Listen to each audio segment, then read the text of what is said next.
नमस्कार, मी Tejal Rajesh Khillare. लोकज्योती Marathi YouTube channel मध्ये आपल्या सर्व प्रेक्षकांचे मनापासून स्वागत. संविधानाचे पाईक असलेले आणि संविधानाचे रक्षण करते आपण सगळे नागरिक, आणि या नागरिकांचं खऱ्या अर्थानं पालनपोषण करण्याची जबाबदारी ज्या पालकत्वाच्या भूमिकेतून असते ते सगळे प्रशासकीय पालक हे या मंचावर इथे उपस्थित असताना इथे शांतता कमिटीच्या निमित्तानं मला इथे बोलायला मिळतं आहे, हे माझ्यासाठी खऱ्या अर्थानं खूप चांगली गोष्ट मला वाटते. कारण नागरिक म्हणून आपण ज्या वेळेला आरशामध्ये स्वतःला पडताळत असतो त्यावेळेला आपण कुठल्या कार्यक्रमामध्ये सहभागी होतो यावरून आपल्या नागरिकत्वाचा दाखला हा आपल्याला मिळत असतो.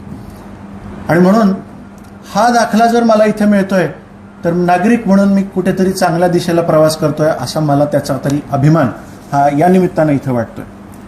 हा देश जर आपण बघितला तर हा देश उत्सवप्रिय असा देश, आणि या देशातला सगळ्यात मोठा जर उत्सव कुठला असेल तर तो मला वाटतं निवडणुकांचा असतो. आणि ज्या ज्या वेळेला निवडणुका येतात त्या त्या वेळेला देशामध्ये अचानक वारं बदलायला सुरुवात होते. आणि वारं बदलतं कसं तर शांतता असलेल्या, सहजीवनानं वागलेल्या, मैत्रीपूर्ण आणि सलोख्याच्या वातावरणाला अचानक डाग लागायला सुरुवात होते.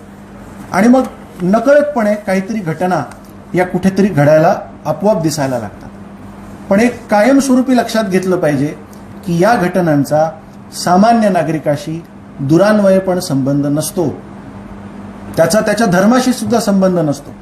कारण सर्वसामान्य माणसाचे प्रश्न हे खूप वेगळे आहेत. ते धर्माशी संबंधित नाहीच आहेत, ते उपजीविकेशी संबंधित आहेत, ते पोटाशी संबंधित आहेत, ते रोजच्या जद्दोजहदशी संबंधित आहेत. ते प्रश्न बाजूला राहतात आणि कुणीतरी कुठल्या तरी अगदी प्रत्येकच धर्मातल्या ठेकेदारांनी सर्वसामान्यांना वेठीस धरायचं आणि अशा प्रकारची धार्मिक तेढ निर्माण करायची आणि त्या भावनांना बळी पडून आपण त्याच्यात वाहवत जायचं. हे कुठेतरी आता या देशामध्ये थांबलं पाहिजे. यासाठी सगळ्यांनी मिळून प्रयत्न करणं गरजेचं आहे. सर्व धर्मांनी मिळून प्रयत्न करणं गरजेचं आहे. सर्व जातींनी मिळून प्रयत्न करणं गरजेचं आहे. कारण एक गोष्ट लक्षात घेतली पाहिजे की या देशात जर सर्वोच्च स्थानावर काही असेल तर ते देशाचं संविधान आहे. आणि ते संविधान आपल्याला धर्मनिरपेक्षतेचा पहिला धडा, पहिला परिपाठ हे शिकवतं. विवेकाचा, बुद्धिप्रामाण्यवादाचा, सत्सद्विवेकाचा आणि सगळ्यांना बरोबर घेऊन चालणाऱ्या समतेचा डोस आपल्याला पाजतं. अशा संविधानाचं रक्षण करण्याचं आणि पाईक होण्याची पात्रता हे आपण नागरिक म्हणून आपल्या सगळ्यांच्या अंगी येणं खूप नितांततम गरजेचं आहे.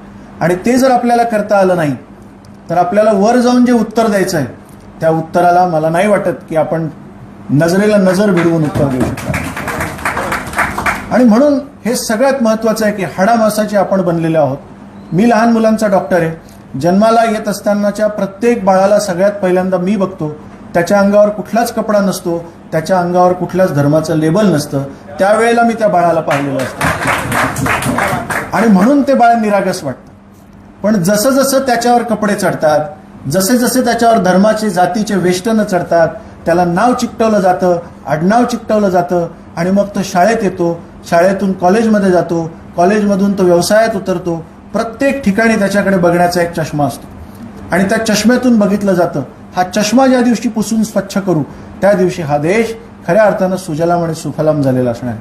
मला एक गोष्ट सरतेशेवटी सांगावीशी वाटते, जी आपण आपल्या तरुण मित्रांना, आपल्या सर्व मुलांना, जे कार्यकर्ते आहेत सो कॉल्ड प्रत्येक राजकीय पुढाऱ्यांचे, त्या सगळ्यांना एक निरोप द्या की या राजकारण्यांच्या मागे लागू नका. हे राजकारणी स्वतःच्या स्वार्थाची पोळी भाजून घेण्यासाठी वाटेल ते सगळं करायला तयार आहेत. पण ज्या वेळेला तुमच्यावर प्रश्न निर्माण होतील त्यावेळेला या कोर्टाची अवस्था बघा, या न्यायालयाची अवस्था बघा. हा न्याय सर्वसामान्यांसाठी नाही. सर्वसामान्यांना न्याय मिळत नसतो, मिळत असते ती फक्त तारीख. आणि ती तारीख घेऊन आपल्याला पुढे पुढे चालावं लागतं. अशा वेळेला संघर्ष करत बसायचा. कारण आपल्याला सगळ्यांना माहिती की 4 कोटीपेक्षा जास्त प्रलंबित केसेस या देशामध्ये आजही पेंडिंग त्या कोर्टाच्या कपाटांमध्ये पडून आहेत. 64,000 केसेस फक्त सर्वोच्च न्यायालयामध्ये पेंडिंग आहेत. कनिष्ठ न्यायालयांमध्ये 2.25 कोटीपेक्षा जास्त केसेस पेंडिंग आहेत. आणि असं असताना आपण न्यायाच्या प्रतीक्षेमध्ये, मी तुला बघून घेईल, तुला मी सोडणार नाही, रस्त्यावर मी तुझ्यावर असं काहीतरी करेल की तुला कोर्टात भेटेन, अशा प्रकारच्या पोकळ धमक्या देणं पहिला बंद करायला पाहिजे. न्याय आपल्यासाठी सर्वसामान्यांसाठी मिळायला खूप वेळ लागतो आणि त्याच्यासाठी सगळ्यात महत्त्वाची गोष्ट आहे की न्यायानं वागणं हे शिकलं पाहिजे. कायद्याचा धाक असला पाहिजे.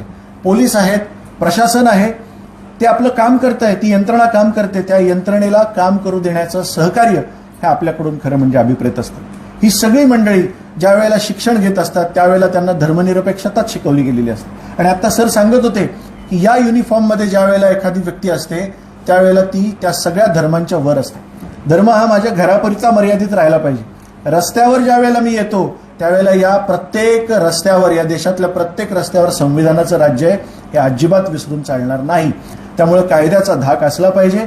धार्मिक तेढ, अशा पद्धतीचं वातावरण, धर्मांध प्रदूषण असं जर कोणी निर्माण करणार असेल तर त्याला कायदा त्या पद्धतीनं व्यवस्थितपणे प्रसाद दिल्याशिवाय राहणार नाही. हा मेसेज जाणं हे खूप गरजेचं आहे. म्हणून आपण वडीलधारे आहात.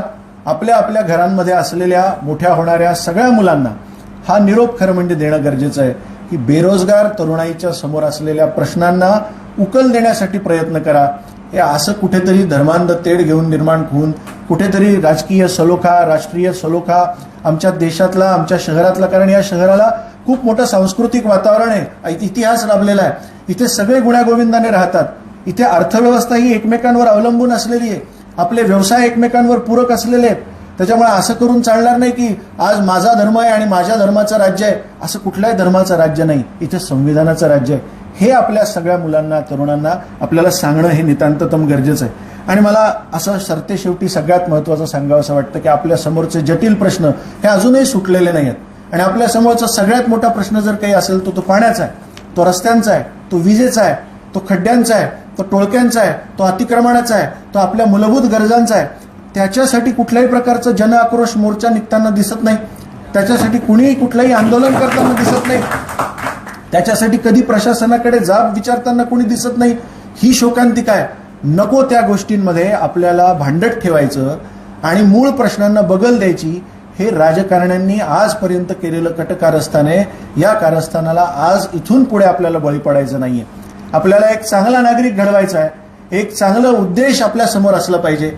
हा देश चांगला व्हावा, हा देश सलोख्यानं चालावा. एक गोष्ट लक्षात घ्या, संपूर्ण जगामध्ये हा एकच असा देश आहे की जो विविधतेने नटलेला आहे, सगळ्या धर्मांनी, सगळ्या जातींनी नटलेला आहे आणि तरी सुद्धा इतका समृद्ध आहे.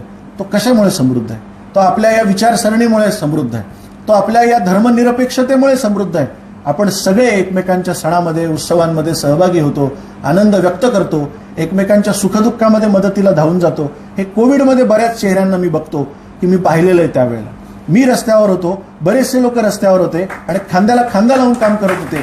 त्यावेळेला धर्म हा घरात बसलेला होता, माणुसकी रस्त्यावर काम करत होती.